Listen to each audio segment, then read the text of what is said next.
សួស្តីបងប្អូនទាំងអស់គ្នាថ្ងៃនេះខ្ញុំមកប្រាប់ពីរបៀប Add Channel YouTube ណាបន្ថែមចូលទៅក្នុង YouTube ធំរបស់យើងហើយថ្ងៃនេះខ្ញុំធ្វើតាមសំណុំពរដោយមានប្រិយមិត្តគាត់ច្រើនណាគាត់ឲ្យខ្ញុំធ្វើតាមរយៈទូរស័ព្ទណាដូច្នេះហើយបងប្អូនព្យាយាមមើលបន្តិចធ្វើនៅលើទូរស័ព្ទហ្នឹងវាអត់ដូចធ្វើនៅលើកុំព្យូទ័រទេបើលើកុំព្យូទ័រគឺយើងស្រួលតែនៅលើទូរស័ព្ទលុះត្រាតែយើងព្យាយាមអញ្ចឹងខ្ញុំឲ្យបងប្អូនមើលសិនណាមើលនៅក្នុង Channel YouTube របស់ខ្ញុំមួយខ្ញុំសូមថយក្រោយបាទខ្ញុំចូលកន្លែងនេះរួចហើយខ្ញុំចុចយកខាងលើនេះបងប្អូនមើលខ្ញុំ Add Channel នេះឃើញទេនេះគេហៅ Add Channel មួយទៀតណាដើម្បីឲ្យគេជួយចុច Subscribe ឲ្យយើងណា Add ចឹងអញ្ចឹងហើយដើម្បីបងប្អូនអាច Add ចឹងបានណាបងប្អូនចូលទៅកាន់ Chrome បាទប្រើ Chrome ឬក៏ Google ណាហើយសម្រាប់បងប្អូនថ្មីណាដែលអត់បានជួយចុច Subscribe ទេបាទជួយចុច Subscribe ម្នាក់មួយផងដើម្បីលើកកម្លាំងទឹកចិត្តឲ្យខ្ញុំបាទនឹងបន្តធ្វើវីដេអូចែកជូនបងប្អូនពុកម៉ែទាំងវីដេអូចំណេះដឹងទូរស័ព្ទនិងវីដេអូសាងប្រាក់ចំណូលជាមួយនឹង YouTube អញ្ចឹងខ្ញុំចូលមកកាន់ Chrome សម្រាប់អ្នកថ្មីណាមើលតាមហ្នឹងហើយយើងចុចកន្លែងនេះ search ថា YouTube មកបាទពាក្យ YouTube ណានេះបងប្អូនសើចឃើញពាក្យ YouTube នេះមករួចហើយបងប្អូនចុចពាក្យថា search បាទ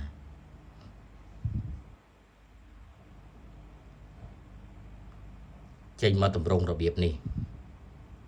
បងប្អូនអានេះខ្ញុំធ្វើនៅលើ Oppo ណាអូសុំទោះធ្វើនៅលើបាទច្រឡំ Android បាទធ្វើនៅលើ Android បាទធ្វើនៅលើ iOS គឺតម្រង់ផ្សេង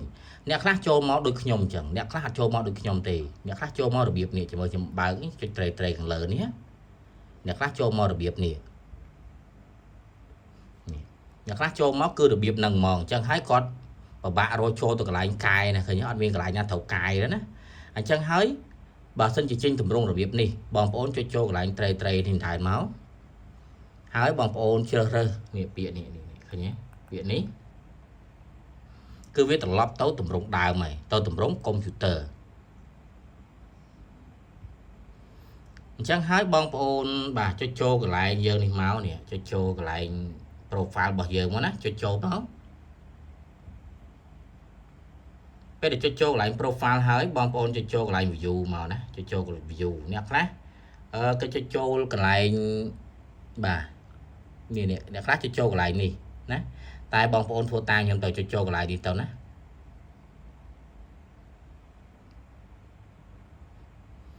នឹងលោតមកតម្រង់របៀបនេះ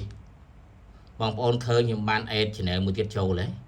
ពេលដែលចេញតម្រង់របៀបនេះហើយបងប្អូនចុចយកពាក្យនេះបងប្អូនចុចយកខាងនេះនេះខាងមួយនេះអានេះមិនអាចទេយើងចុចយកមួយនេះដោយសារតាខ្ញុំចង្អុលដៃទៅគឺបាំងអញ្ចឹងហើយខ្ញុំយកខ្មៅបាទខ្ញុំយកប៊ិចណា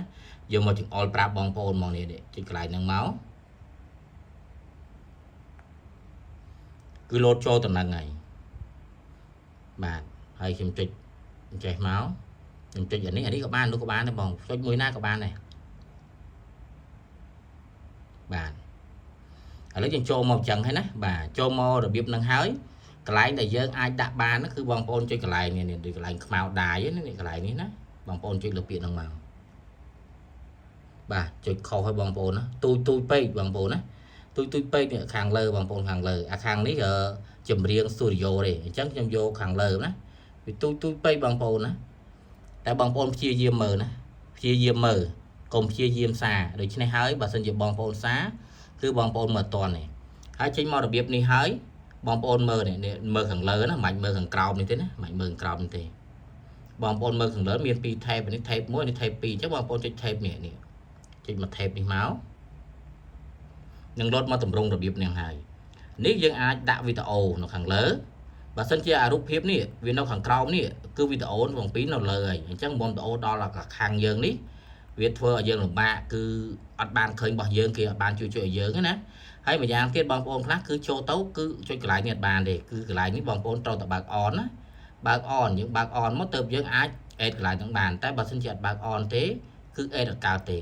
អញ្ចឹងដើម្បីបងប្អូនអាច add រូបនេះបាន add channel បន្ថែមចូលបានបងប្អូនចុចកន្លែងសញ្ញាបូកហ្នឹងមកពេលដែលចុចសញ្ញាបូកហើយបងប្អូនឃើញមិនថឹក ណាឃើញមិនថឹកអញ្ចឹងបងប្អូនជ្រើសយកខាងនេះយកកន្លែង channel នេះមកណានេះកន្លែងហ្នឹងកន្លែងខ្ញុំអល់ហ្នឹងបងប្អូនចុចយកនឹងមកគឺចេញមករបៀបនេះហើយបាទចេញមករបៀបនេះចេញមករបៀបនេះហើយខាងលើនេះបងប្អូនអាចសរសេរទៅបាទជួយ follow ជួយឲ្យម្នាក់មួយឲ្យsubscribe ម្នាក់មួយឬក៏លើកទឹកចិត្តម្នាក់មួយមកគឺសរសេរលើនឹងបានណាបងប្អូនសេទៅតែបើសិនជាបងប្អូនទៅសេហើយអញ្ចឹងបងប្អូនសេវីដេអូឈ្មោះតែយើងត្រូវដាក់បងប្អូនសេខាងក្រោមឥឡូវខ្ញុំសេឈ្មោះរបស់ខ្ញុំបាទឈ្មោះរបស់ខ្ញុំគឺបាទដាក់ឈ្មោះខ្លួនឯងបងប្អូនកុំដាក់ឈ្មោះគេនាំតែបាទគេថាទេបាទដាក់ឈ្មោះខ្លួនឯងទៅហើយឥឡូវបងប្អូនមើលតើនេះសិតតែឈ្មោះរបស់ខ្ញុំបាទឈ្មោះរបស់ខ្ញុំនេះឈ្មោះរបស់ខ្ញុំឈ្មោះខ្ញុំ3ហ្នឹងឈ្មោះខ្ញុំបាទអញ្ចឹងហើយខ្ញុំចង់ add មួយណាឥឡូវខ្ញុំចង់ add ជាមួយនឹងទី2នេះចូលបងប្អូនគ្រាន់តែចុចលើទី2មកវានឹង load tag ណាឥឡូវខ្ញុំចុចយកទី2បាទចុចយកទី2នឹង load tag អញ្ចឹងហើយវានឹង load ទៅខាងនេះមួយឃើញទេបើយើង add 1នឹង load 1 add 2នឹង load 2ណាឥឡូវខ្ញុំសូមបាទ add តែមួយនឹងទេណាពេល add 1អញ្ចឹងហើយបងប្អូនចុចកន្លែងនេះមកដានមកបាទចុចពាក្យដាននេះមកពេលដែលបងប្អូនចុចពាក្យដានហើយណាបងប្អូនឃើញនៅក្រោមហ៎ឃើញមានពាក្យនៅក្រោមមួយនៅលើហ៎ដោយសារមួយនេះគឺយើងដាក់បានមុនអញ្ចឹងហើយនៅលើអញ្ចឹងហើយបើសិនជាបងប្អូនធ្វើនៅលើ desktop ឬក៏ laptop លើកុំព្យូទ័រគឺបងប្អូនអាចបាទទាញខាងហ្នឹងយកឡើងទៅលើទៅណាទាញខាងហ្នឹងឡើងទៅលើបើអត់ទាញឡើងទៅលើទេគឺត្រូវឃើញវីដេអូហើយវីដេអូ playlist ហើយមិនឃើញយើងអញ្ចឹងវាធ្វើឲ្យ viewer របស់យើងគឺអត់បានជួយឲ្យយើងទេដូច្នេះហើយយើងត្រូវតែទាញឡើងទៅដាក់នៅខាងលើពេលដែលបងប្អូនទាញទៅដាក់ខាងលើហើយបងប្អូនចុចពាក្យ save នេះមកឥឡូវនេះគឺខ្ញុំចង់បន្ថែមនៅកន្លែងនេះណាចង់បន្ថែមបើខ្ញុំមានហើយតែបើបងប្អូនអត់ទាន់មានទេបងប្អូនចង់បន្ថែមប៉ុណ្ណឹងក៏បន្ថែមទៅបើលើកុំព្យូទ័រ desktop ហ្នឹងគឺបងប្អូនទាញឡើងទៅលើទាញយ៉ាងហ្នឹងឡើងទៅលើទៅគឺបានហើយបន្ទាប់មកចុចពាក្យ save នេះគឺបានហើយឥឡូវបើសិនជាបងប្អូនចង់លុបវិញណាចុចកន្លែងហ្នឹងហើយកន្លែងស្រី3នេះរួចហើយចុចកន្លែងធុងសម្រាមនេះឃើញទេខ្ញុំចង់ add បន្ថែមទៀតឥឡូវខ្ញុំមានតែមួយទេខ្ញុំចង់ add បន្ថែម add យ៉ាងម៉េច add នៅក្នុងនឹងដដែលយើងចុចលើអាបន្លោះវាហ្នឹងគឺឃើញនេះមួយយើងចុចលើនឹងមករួចហើយយើងចុចមាន2បើយើងចុចយកកន្លែងនេះគឺ delete អានេះគឺយើងកែណាកែអញ្ចឹងខ្ញុំចុចពាក្យខាងលើនេះបាទគឺកែអញ្ចឹងហើយខ្ញុំថយក្រោយមកគឺនេះគឺយើងមានមួយឃើញទេយើងអត់តាន់សើចឹងអញ្ចឹងយើងដាក់ខាងក្រោមបាទខ្ញុំវាយឈ្មោះខ្ញុំដដែលបាទឈ្មោះខ្ញុំបាទបងប្អូនចង់ដឹងអីបងប្អូនសើចតែយកឈ្មោះខ្ញុំទៅគឺបងប្អូនបានឃើញហើយបងប្អូនណាទាំងចំណេះដឹងទូរស័ព្ទទាំងការសាងប្រាក់ចំណូលជាមួយ YouTube គឺមាននៅក្នុងហ្នឹងបាទនេះចុចលើនេះមកបាទចុចទី2នេះមកអូចុចច្រឡំចុចទី3ហ៎បងប្អូនបាទចុចទី3កុំអីទេសិត channel ខ្ញុំ1 2 3ដាក់ channel របស់បងប្អូនហើយបញ្ជាក់បន្តិចបងប្អូនណាបើសិនជាបងប្អូនទៅតែបានតិច subscribe ស្រួលណានេះក៏បងប្អូនសើឃើញដែរបងប្អូនចាប់ផ្ដើមពី20ទៅ30ទៅបងប្អូនអាចសើឃើញណាអញ្ចឹងខ្ញុំមាន2បាទ1 2ណា2ហើយអញ្ចឹងខ្ញុំចុចកន្លែងនេះមកដើម្បីខ្ញុំបញ្ជាក់ថាខ្ញុំនឹងយកបាទពេលដែលបងប្អូនចុចឲ្យឃើញនៅឡាននេះ2ហ៎2អញ្ចឹងហើយគឺអត់ទាន់បានទេអញ្ចឹងហើយបងប្អូនចុចពាក្យ save កន្លែងនេះ save កន្លែងនេះមកបាទពេលដែល save អញ្ចឹងហើយគឺរួចរាល់ហើយគឺយើងអាច add channel ហ្នឹងគឺនៅក្នុងនឹងបានហើយណាឥឡូវខ្ញុំសូមចេញអស់ណាចេញអស់ចូលមកកាន់នេះវិញបាទចូលមកកាន់ channel YouTube បាទខ្ញុំលុបចេះហ្មងទៅអស់ហ្មងទៅចូលមកកាន់ YouTube ចាំមើលវា load ឡើងនេះបងប្អូនណា load មក2ហ៎រួចហើយខ្ញុំចុចចូលកន្លែងខ្ញុំនេះបាទឈ្មោះល្អទៀតណាឈ្មោះបងប្អូនឃើញ load ឡើង2ហ៎ឃើញអត់ឃើញ load ឡើង2ហ៎